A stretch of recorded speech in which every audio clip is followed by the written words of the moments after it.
प्रकाश और आकाश दो भाई थे जिनके पिता एक ढाबा चलाते थे। बड़ा भाई आकाश अपने पिताजी की तरह ही अच्छे और स्वादिष्ट पकवान बनाता था। वहीं दूसरी ओर प्रकाश, जो हमेशा आकाश से जलता था, दोनों के बीच कभी नहीं बनी।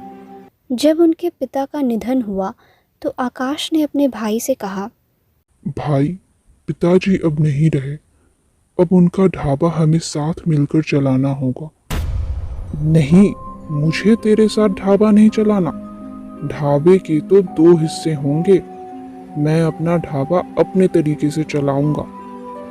ऐसा कहकर प्रकाश ने एक साथ ढाबा चलाने को मना कर दिया। आकाश ने भी विवाद नहीं बढ़ाया और ढाबे के दो हिस्से कर लिए गए।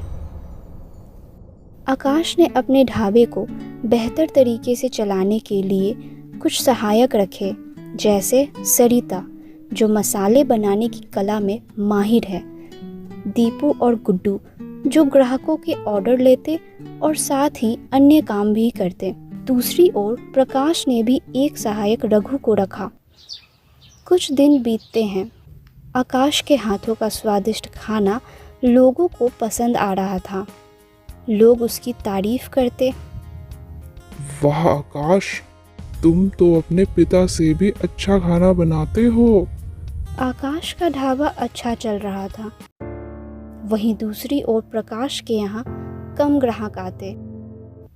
तभी एक दिन रघु ने कहा, मालिक, आपके बड़े भैया तो अच्छा खाना बनाते ही हैं और उनके मसाले शुद्ध, एकदम बढ़िया क्वालिटी के हैं और खाने की तो क्या खुशबू आती है। बस कर, तू काम यहाँ करता है और तारीफ उस आकाश की कर रहा है। मालिक, मैं तो बस ये कह रहा हूँ कि आपको भी ये पुराने मसाले हटाकर ताजे और शुद्ध मसालों से खाना बनाना चाहिए। प्रकाश ने गुस्से में कहा, चुप कर, मुझे मत सिखा कि क्या करना है। कुछ दिन बीतने के बाद प्रकाश ने देखा कि आकाश के ढाबे में ग्राहक लगातार बढ़ते जा रहे हैं। वह निराश होकर बोला, हमारे ग्राहक तो दिन पर दिन कम होते जा रहे हैं। मालिक, हमें अपने खाने पे ध्यान देना चाहिए और कुछ नया भी सोचना चाहिए। कुछ नया? हाँ, मुझे एक आइडिया आया है। हम अपने ढाबे को इन पेड़ों की ऊंचाइयों पर बनाएंगे। लोग जब ऊपर से नज़ारे देखेंगे तो खाने के स्वाद पर उनका ध्यान नहीं जाएगा। हाँ, ये सही रहेगा। पर मालिक, इसमें तो बहुत खर्चा भी होगा। वो मैं देख लूंगा।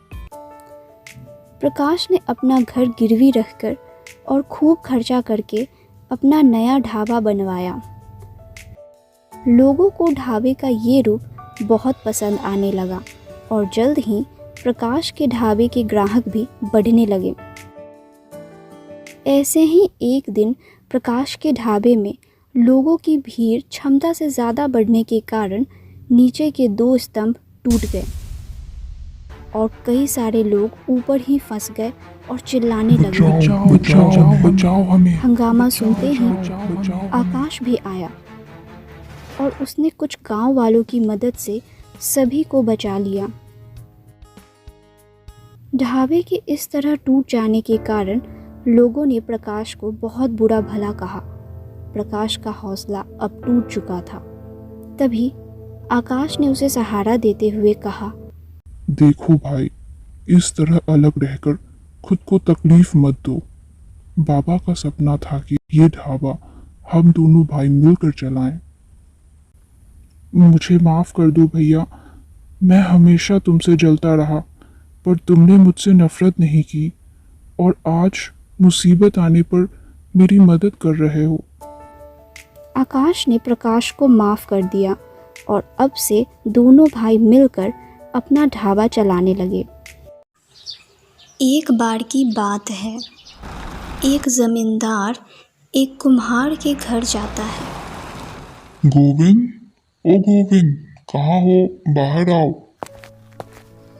मालिक, आप आइए, आपका स्वागत है। गोविंद, तुम्हें 7 दिनों में 100 मटके बनाने हैं। गोविंद यह सुनकर चौंक जाता है और कहता है, मालिक, केवल 7 दिनों में 100 मटके कैसे बनेंगे? मेरी माँ की इच्छा है कि वह गरीबों में मटके दान करे, इसलिए तुम्हें ये मटके केवल 7 दिनों में ही तैयार करने होंगे। ये लो पैसे। मुझे विश्वास है कि तुम जल्द ही मटके बना दोगे।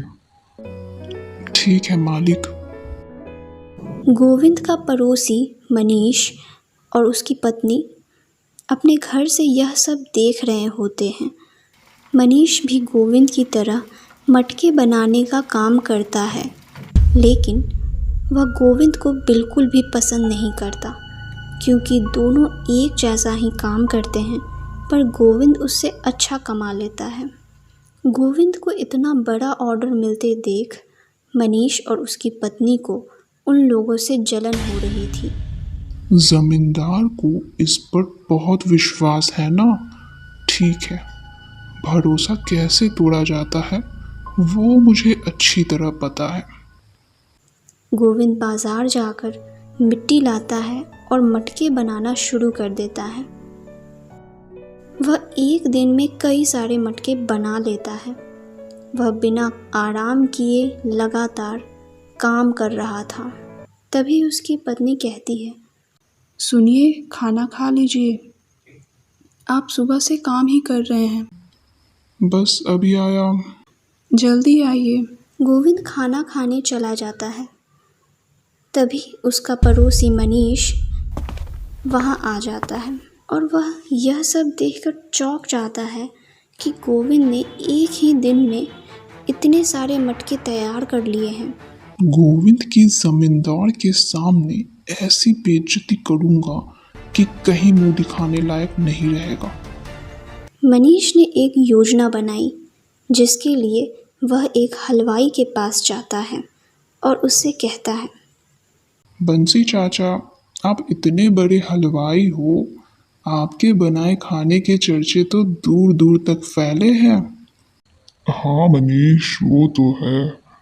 लेकिन शायद आपको नहीं पता कि गांव में कई लोग आपसे नाराज भी हैं। वो क्यों भला? चाचा, बात ये है कि आप इतने बड़े हलवाई बन गए हो, पर आपने कभी हम सब गांव वालों को दावत नहीं दी। कल मैं अपने पड़ोसी गोविंद से भी बात कर रहा था, तो उसका भी यही कहना है। हे भगवान, मैंने इस बारे में कभी सोचा क्यों नहीं। शुक्रिया मनीष, मुझे बताने के लिए। मैं पूरे गांव वालों को दावत का न्योता दूंगा और तुम्हारे पड़ोसी गोविंद को भी मैं खुद बुलाऊंगा। अगले दिन बंसी हलवाई गोविंद के घर भी जाता है, अपने दावत में आने का न्योता देता है। गोविंद को अभी भी बहुत सारे मटके बनाने थे, लेकिन उसके घर इतने बड़े हलवाई खुद न्योता देने आए थे, इसलिए वह उनसे कहता है, ठीक है, हम लोग कल आ जाएंगे। अगले शाम जब गोविंद और उसकी पत्नी दावत में जाने के लिए निकल जाते हैं, तभी मनीष एक डंडा लेकर गोविंद के घर आता है और गुस्से में सारे मटके तोड़ देता है और इस तरह वो गोविंद की सारी मेहनत बर्बाद कर देता है। अब देखता हूँ तू कैसे जमींदार जी का ऑर्डर पूरा करता है। जमींदार जी अगर गुस्से में आकर इसके परिवार को गांव से निकाल दे तो हमारा तो और फायदा होगा। खाना खाने के बाद गोविंद और उसकी पत्नी घर के लिए निकल जाते हैं। आज का खाना बहुत ही स्वादिष्ट था, मज़ा आ गया। वे दोनों जब घर पहुंचते हैं तो वहाँ की हालत देखकर चौंक जाते हैं। उसके सारे मटके टूटे पड़े थे। यह देखकर गोविंद बहुत रोता है और उदास होकर कहता है, मेरी सारी मेहनत बर्बाद हो गई। अब उदास मत हो, हम लोग कुछ सोचते हैं। अब सिर्फ 3 दिन ही बचे हैं, मैं इतनी जल्दी इतने सारे मटके कैसे बना पाऊंगा? वे लोग रात भर नहीं सोए।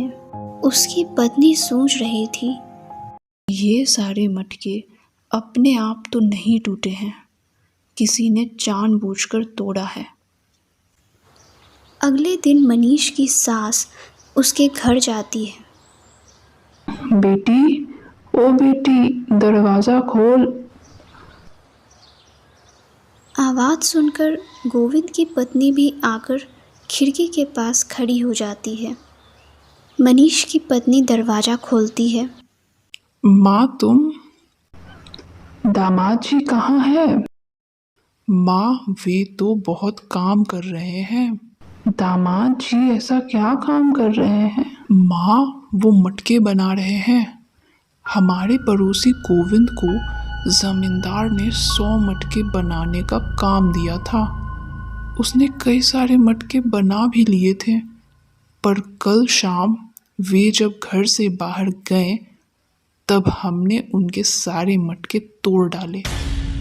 वो गोविंद इतने कम दिनों में मटके नहीं बना सकता और अब तक तो उसकी हिम्मत भी टूट गई है। जमींदार जी जब गोविंद की खूब बेइज्जती करेंगे तभी आपके दामाद 100 मटके बनाकर उनको दे देंगे, जिससे हम खूब पैसा कमाएंगे। यह सब सुनकर गोविंद की पत्नी को बहुत गुस्सा आता है और वह वहाँ से चली जाती है। आप फिर से मटके बनाइए। क्या कह रही हो? इतने कम समय में कैसे होगा? अब तो पैसे भी नहीं हैं। ये लो, कुछ पैसे मैंने बचा कर रखे हुए थे, आप इनसे मिट्टी ले आओ। और हाँ, आप यहाँ घर पे मटके नहीं बनाएंगे, किसी दूसरी जगह पर बनाएंगे। तब उसकी पत्नी मनीष और उसकी पत्नी के बारे में सब कुछ बता देती है। दिन पूरा होने के बाद जमींदार गोविंद के यहाँ आते हैं। अरे गोविंद, कहाँ हो? तभी मनीष आ जाता है और कहता है, मालिक, वो तो यहाँ नहीं है। उसने तो एक भी मटका नहीं बनाया। पता नहीं कहाँ चला गया मुंह छुपाकर। मैंने तो उससे 100 मटकों का ऑर्डर दिया था, अब मटके कहाँ से आएंगे? मालिक, मेरे पास 100 मटके बने हुए हैं। आप मेरे मटके ले सकते हैं। जमींदार सुनकर खुश हो जाता है। तभी पीछे से गोविंद 100 मटके बनाकर ले आता है। जमींदार कहते हैं, मैंने तो सुना था कि तुमने एक भी मटका नहीं बनाया है। मालिक, इस मनीष ने मेरे सारे मटके तोड़ डाले। तुम्हारे पास क्या सबूत है कि मैंने ही मटके तोड़े हैं? मैं हूँ सबूत। मैंने तुम्हारी पत्नी को उसकी माँ से बात करते हुए सुना था। सच बताओ मनीष, वरना मैं तुम्हें गांव से बाहर कर दूंगा। गांव से बाहर निकलने की बात सुनकर मनीष और उसकी पत्नी डर जाते हैं और तब मनीष माफ़ी मांगता है। मुझे माफ़ कर दीजिए। मुझे गोविंद से जलन हो गई थी और मन में लालच आ गया था, इसलिए यह सब किया। इसके बाद जमींदार मनीष को सजा देते हैं और दूसरी तरफ गोविंद की लगन और मेहनत को देखकर उसकी बहुत प्रशंसा करते हैं और उसी से मटके खरीदकर अपनी माँ के लिए ले जाते हैं।